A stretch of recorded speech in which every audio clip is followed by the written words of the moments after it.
Hi, I'm Linda. And I'm Tony, and welcome back to this week's exciting episode of As the Stomach Turns. I mean bariatric TV. And what do we have for you this week? How about another Freak of the Week? You are just a few sips away from dehydration. What's that smell? And a website that we really can't believe we haven't reviewed yet. Is this the first time for the purple flower? I don't remember seeing, or what is it? It's more of a wine-colored flower, I believe. think it's been on my head before.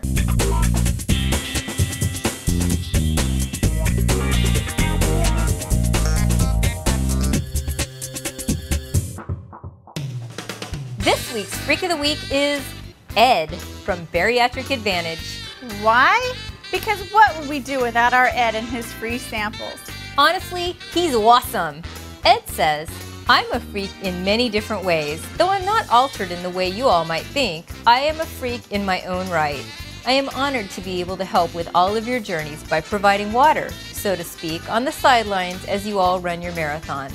And listening to all the different journeys that each and every one of you take for a healthier life inspires me to be mindful of my own personal health and well-being.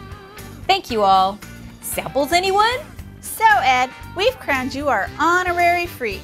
Let your freak flag fly. Now, let's fly on over to the dumping ground. I don't feel good. Welcome to the dumping ground. So you just had surgery. You've been released from the hospital, and that's when it hits you. Holy cow! I'm expected to carry on by myself? And there's no doctors or nurses here to help me? What do I eat? How should I eat? What if I get nauseous and have to throw up? What if I eat too much and tear open my sutures? Oh my god, oh my god, oh my god! Okay, first, breathe. These first feelings of, oh my god, what have I done, are completely natural. Now that you're a little calmer, here's a few things you can do. First, your doctor gave you a set of instructions. There's a reason they do this. Do everything you can to stick to those instructions. The other important thing to do is get in your fluids. Get in your fluids. I know you've done your research and you know what vitamins to take, what protein drinks to drink, how much, yada, yada, yada. But none of that is going to do you any good if you're dehydrated. Dehydration can be extremely serious and can land you right back in the hospital. Signs of dehydration usually begin with thirst and progress to more alarming symptoms. Watch for things like dry mouth, dry skin, flushed skin, dark-colored urine, fatigue or weakness, chills, and head rushes. I know it can be difficult at first to get in all your fluids. We've had some comments on the forum from folks that are afraid to drink too much or can't drink enough. The key here is to sip your liquids, not pour them in. Think of it this way. Your stomach used to be larger than your mouth, so even a big gulp of water wouldn't put a dent in its capacity. Right after surgery, that's reversed. Now your mouth is bigger than your pouch. It's sort of like this funnel. If you put too much water in at one time, like taking a big gulp, it all backs up and then it takes its time to pass through.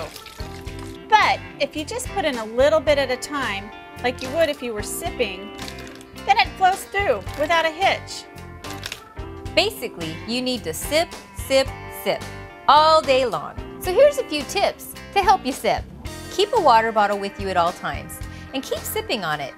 Set the alarm on your watch to go off every few minutes to remind you to take that sip. After a while, it'll just become a habit. Water bottles really ain't my thing, so I keep a pretty pitcher and glass at my desk to drink out of. It keeps fluids on hand even if I'm stuck in one spot all day. I keep a pretty pitcher at my desk. You do. He's a right-hander, throws a nice curve, sometimes beautiful sinker. But he's pretty. But he's pretty. Your daily commute is a great place to keep hydrated. Try keeping a case of water in the car. Drink going to and leaving from work. Just make sure to empty the bladder before you start out.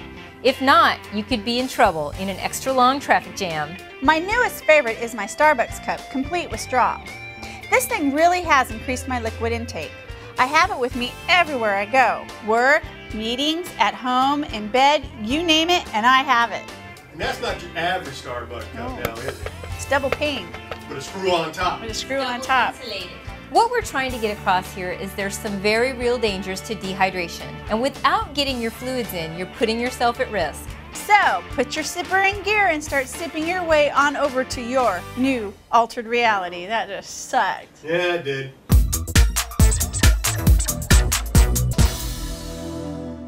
Welcome to Altered Reality. Yeah, welcome to Altered Reality.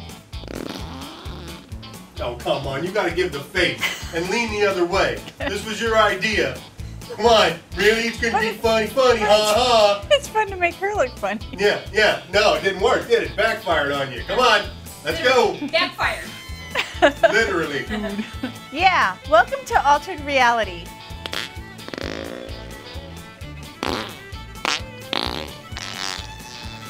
Anyone want to pull my finger?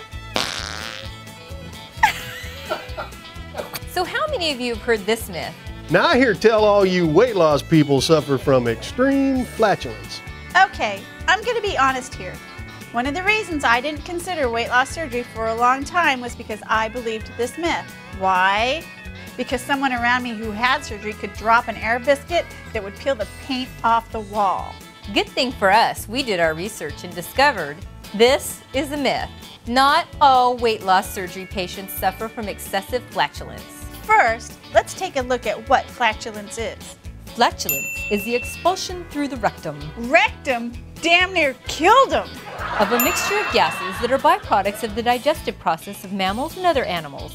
The mixture of gases is known as flatus, or simply gas, and is expelled from the rectum in a process colloquial. Generally referred Okay, yeah. And is expelled from the rectum in a process generally referred to as passing gas or farting. Okay, let's get serious.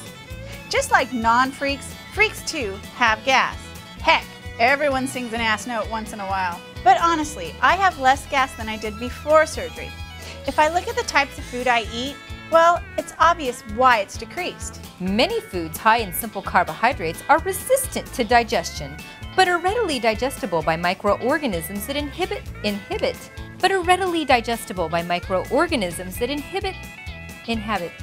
I like inhibit. You say inhabit. I like gophers and you like rabbits. Many foods high in simple carbohydrates are resistant to digestion, but are readily digestible by microorganisms that inhabit the digestive tract, such as the methane-producing archaea, known as Methobrevibacter smithii. Are you sure that's what it is? No. I have no idea, do you? These carbs pass through the upper intestines relatively unchanged, but when they reach the lower intestine, bacteria can feed on them, producing copious amounts of flatus. Flat what? Flatus. So basically, crap in, crappy smell out. If you seem to have a lot of gas, pay attention to what you're really eating. I find when I eat like I'm supposed to, high in lean proteins and some complex carbs, while staying away from processed foods, my gas decreases significantly. But if I eat crap like I shouldn't be eating, then fire in the hole. I use this fact as another tool to keep me on track and eating what I'm supposed to. If you're really worried about the situation, there is help. Odor from flatulence caused by the intestinal microflora in the bowel can be treated by taking bismuth subgallate, available over the counter as Devron. Available over the counter as Devron. Except it's Devrom. I wouldn't have said anything except for you could see the M on the Devrom jar. You did say it with such confidence. Available over the counter as Devrom. Well, it's time to fart. I mean freak on. Freak on!